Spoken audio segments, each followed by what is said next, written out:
Now we will talk about relation between particle velocity and wave velocity.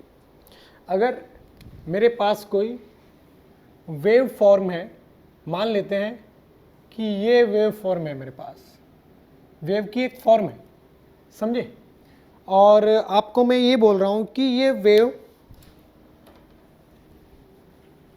Positive x direction में जा रही है,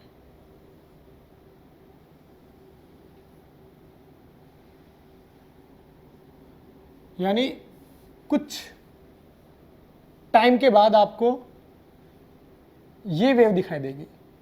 ये t बराबर 0 पर है और ये t सेकंड के बाद है, ठीक है।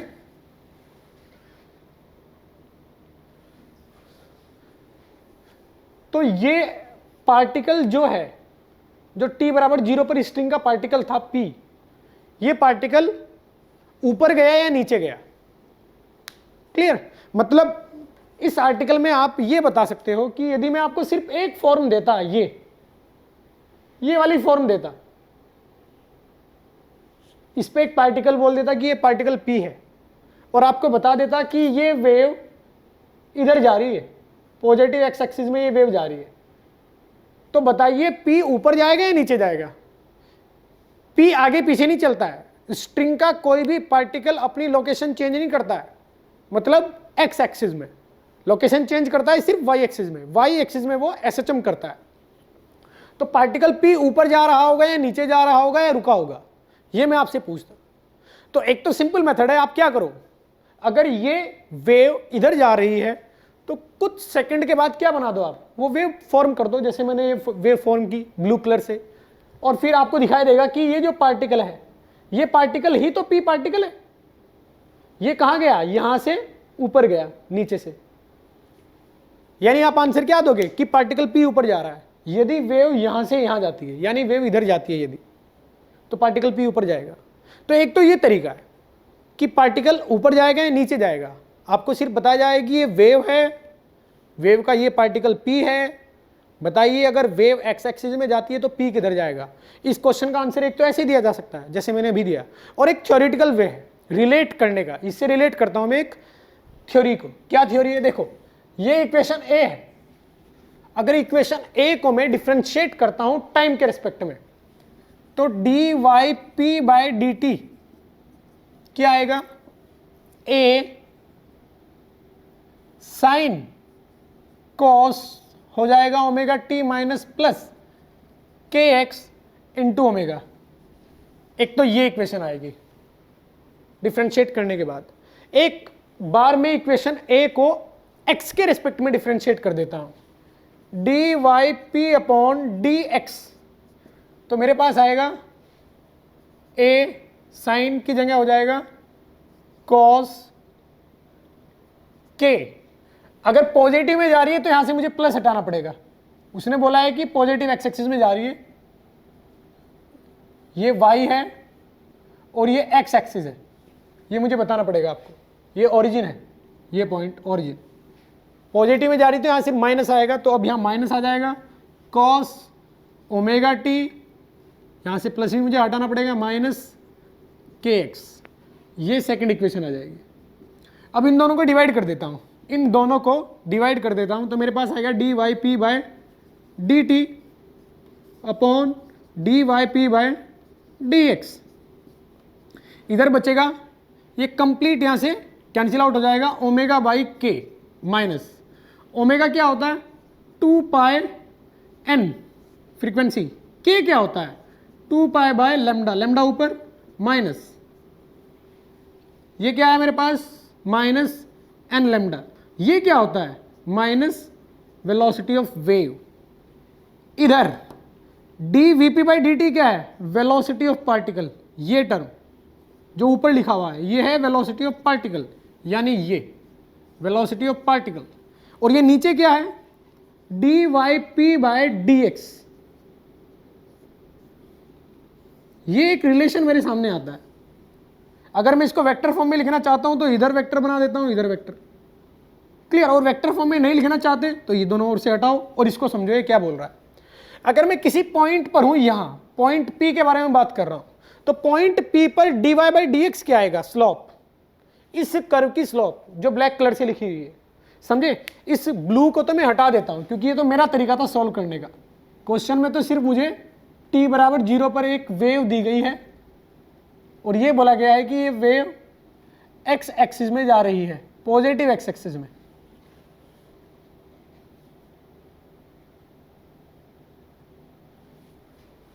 ये वेव आगे की ओर जा रही है, सिर्फ ये बताया गया है मेरे को।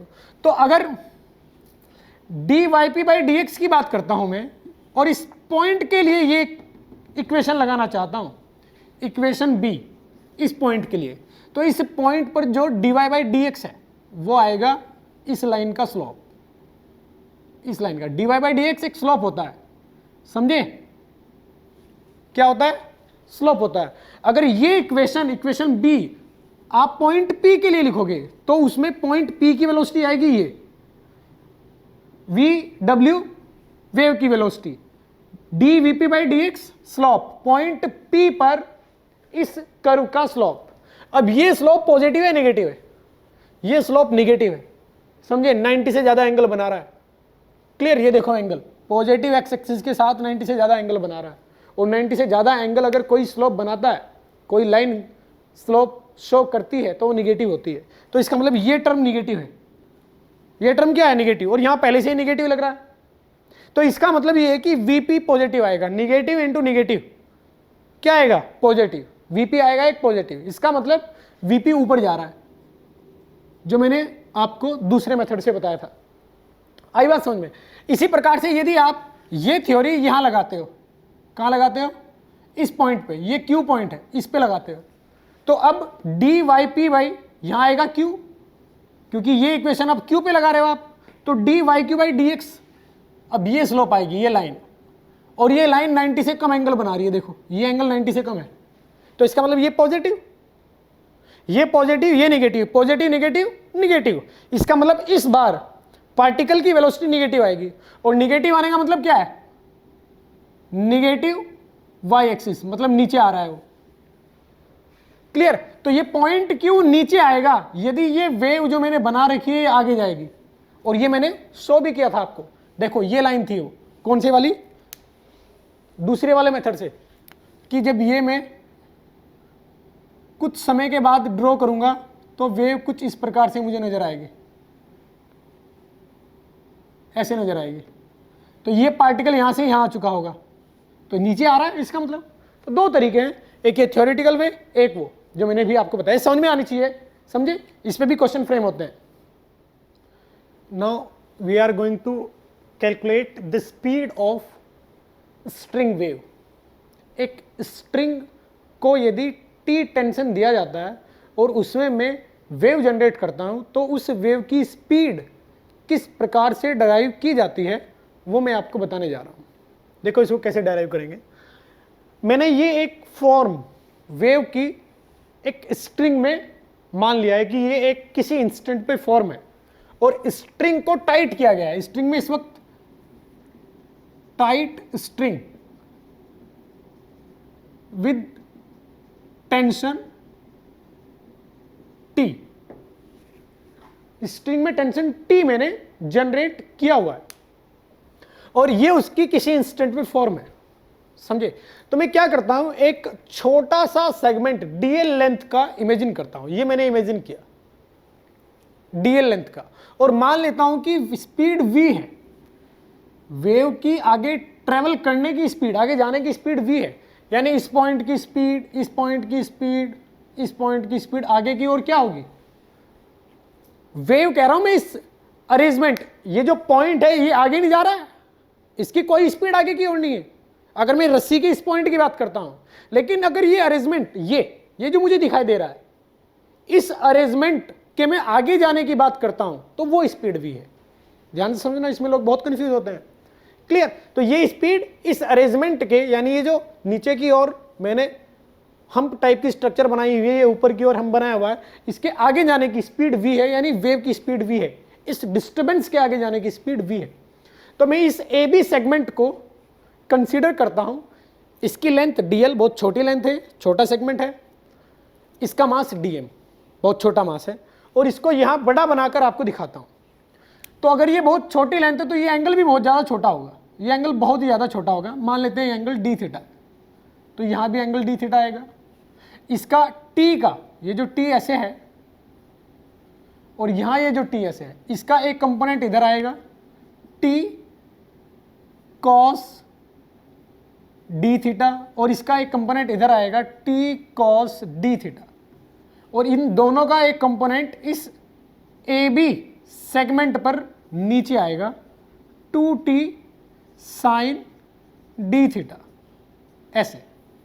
अब मैं जानता हूं कि ये अरेंजमेंट, ये जो ए बी है, इस अरेंजमेंट की आगे की ओर स्पीड v है, इसका मास dm है, तो ये इसके लिए सेंटर है।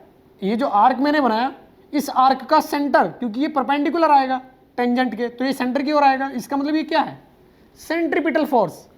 इसके लिए अगर मैं इस छोटे से अरेंजमेंट को देखता हूं, ए बी अरेंजमेंट को देखता हूं, तो मैं लिखूंगा dm v square by r, इसकी रेडियस r बराबर ये लेंथ, सॉरी ये force 2t sine D theta. समझे, ये फोर्स सेंट्रीपिटल फोर्स की तरह वर्क करेगा, क्योंकि इस आर्क के सेंटर से होकर गुजरेगी ये लाइन, सेंटर की ओर ये फोर्स है, तो सेंट्रीपिटल फोर्स की तरह ये बिहेव करेगा।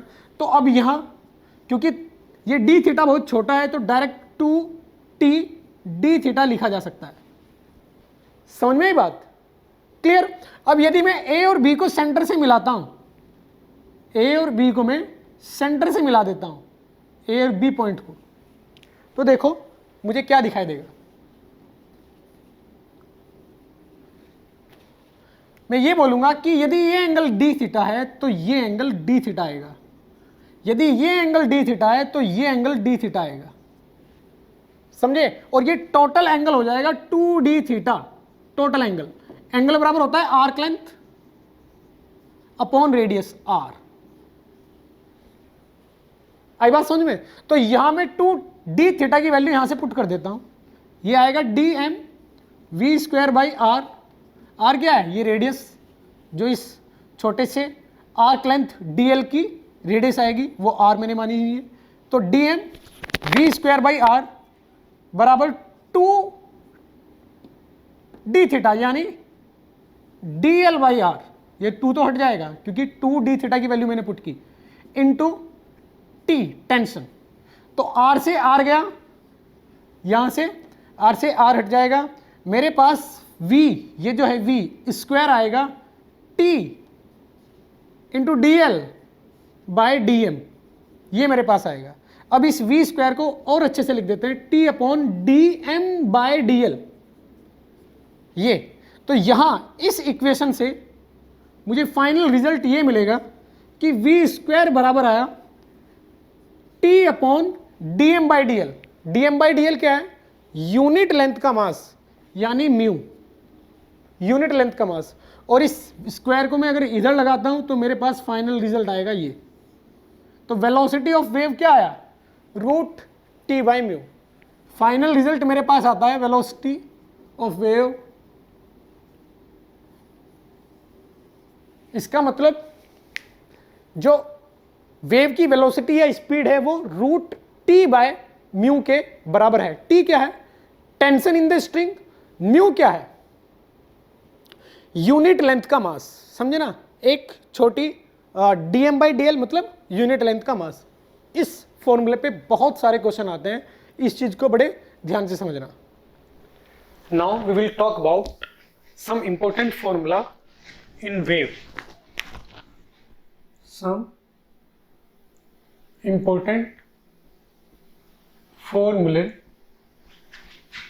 In wave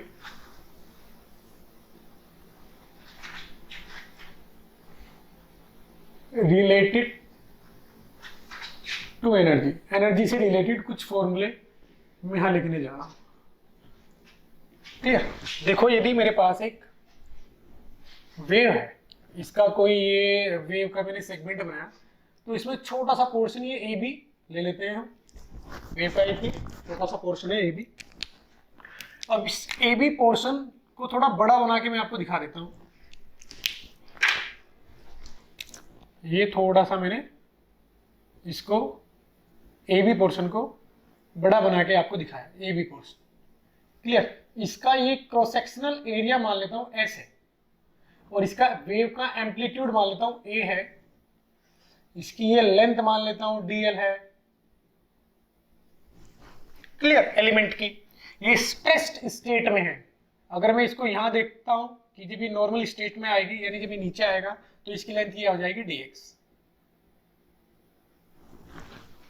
clear. ये मैंने कल भी आपको बताया था, नहीं शायद ये नहीं मैंने आपको बताया अभी तक, ये मैं नेक्स्ट लेक्चर में प्रूव करूंगा, क्लियर। ये मैंने कल आपको जरूर बताया था कि इसकी काइनेटिक एनर्जी कितनी होती है, क्लियर। तो अगर टोटल एनर्जी की बात करता हूं मैं, टोटल एनर्जी इसकी जिस तरीके से एसएचएम में लिखी जाती है उसी तरीके से लिख सकते हो आप।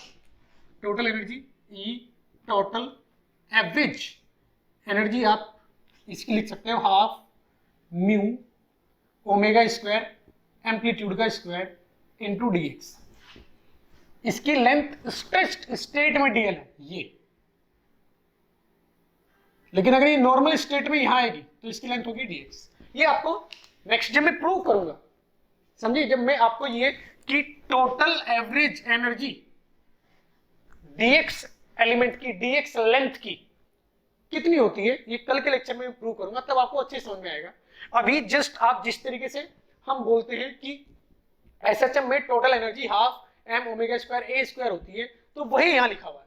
ये हाफ अगर dx आप इसके साथ लिख दोगे, ये क्या होता है mu dm by dx, unit length की मास dm बाई dx, dx से dx गया, इसका मतलब ये लिखा हुआ है हाफ dm ओमेगा स्क्वायर ए स्क्वायर। तो एसएचएम से आप रिलेट कर सकते हो टोटल एनर्जी यहाँ, क्योंकि ये बहुत छोटी सी मैंने ली है लेंथ, छोटी सी।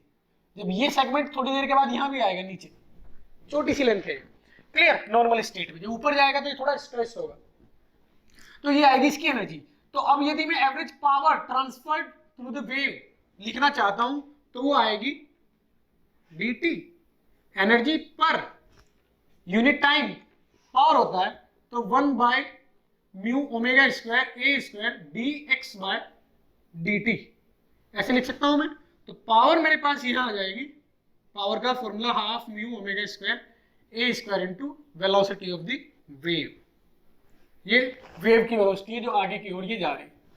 तो एक फॉर्मूला ये आपको पता चला, ये कौन सा फॉर्मूला है, एवरेज टोटल एनर्जी का फॉर्मूला है, वेव की dx लेंथ की एवरेज टोटल एनर्जी।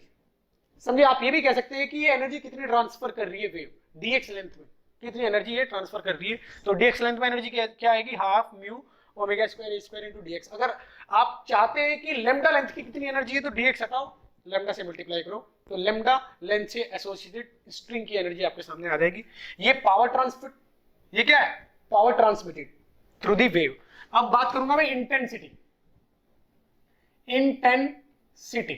इंटेंसिटी क्या होता है, इसको हम दर्शाते हैं आई से, और ये होता है एनर्जी पर यूनिट एरिया पर यूनिट टाइम।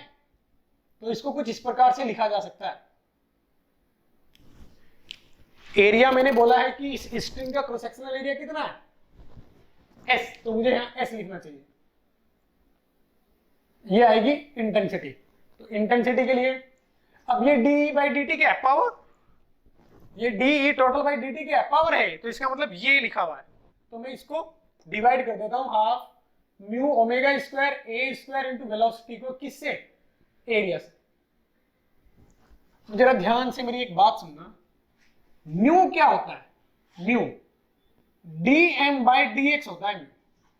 अगर मैं इसको एरिया से डिवाइड करता हूं तो यहां लिख सकता हूं dm s dx, और ये s dx यानी क्रॉस सेक्शनल एरिया ये, और ये लेंथ। अगर इसको मैं इस स्टेट में बनाना चाहूंगा तो वो इस प्रकार से आएगा। ये एलिमेंट अभी कौन सी फॉर्म था, स्ट्रेच्ड फॉर्म में, तो जब ये नॉर्मल स्टेट में आएगा स्ट्रिंग की, तो ये होगा इसका क्रॉस सेक्शनल एरिया, और ये dx में इसकी लेंथ बोल रहा हूं, तो यानी इस एलिमेंट का वॉल्यूम क्या है, s dx। तो ये लिखा जा सकता है m dv। तो इसका मतलब म्यू बाई s की जो वैल्यू आती है वो रो के बराबर आती है। तो यहाँ s को म्यू के नीचे अगर मैं लिखता हूं तो 1/2 रो omega square A square into velocity of wave, ये इंटेंसिटी का फॉर्मूला है। ये आप फॉर्मूले के साथ साथ तरीका भी याद रखेंगे कि मैं किस तरीके से ये चीजें डेराइव कर रहा हूं। ये बात भी आप याद रखेंगे। तो ये पहला फॉर्मूला, इंपॉर्टेंट चीजें हैं ये फॉर्मूला, ये टोटल एनर्जी, पावर, इंटेंसिटी। अब इसके बाद आता है एनर्जी डेंसिटी, इसके बाद एक टर्म आता है एनर्जी डेंसिटी, तो वो भी आपको बता देता हूं, एनर्जी डेंसिटी। एनर्जी डेंसिटी इसको दर्शाते हैं म्यू डी से, और ये क्या होना चाहिए, D total by volume, element का वॉल्यूम। तो ये कितना है, डी हम कैलकुलेट कर चुके हैं, 1/2 म्यू ओमेगा स्क्वायर ए स्क्वायर डी एक्स। वॉल्यूम क्या है, S into D x. Clear, ये वॉल्यूम है, अभी बताया मैंने आपको, ये वॉल्यूम है एलिमेंट का। तो ds से ds और s इसके नीचे रखता हूं, तो म्यू डी मेरे पास जो आएगा हाफ रो ओमेगा स्क्वायर ए स्क्वायर। तो इसका मतलब म्यू डी और इंटेंसिटी में बहुत बड़ा डिफरेंस नहीं है, हाफ रो ओमेगा स्क्वायर ए स्क्वायर। अगर मैं म्यू डी में v से मल्टीप्लाई कर दूं, यहां v आ जाए तो ये इंटेंसिटी हो जाएगा। तो ये मेरे पास आया एनर्जी डेंसिटी का फॉर्मूला। यहां से एक बात नहीं मेरे को पता चलती है कि अगर एनर्जी डेंसिटी में वेलोसिटी ऑफ वेव से मल्टीप्लाई कर दिया जाए तो इंटेंसिटी आ जाती है। तो ये छोटी छोटी बातें हैं, ये बहुत इंपॉर्टेंट है, ये बड़े अच्छे से आप समझेंगे हर एक फॉर्मूले को। डायरेक्ट इन फॉर्मूले पे क्वेश्चन आता है, समझे ना, इन फॉर्मूले पे डायरेक्ट क्वेश्चन आता है, तो प्लीज आप इनको अच्छे से रिमेंबर करें।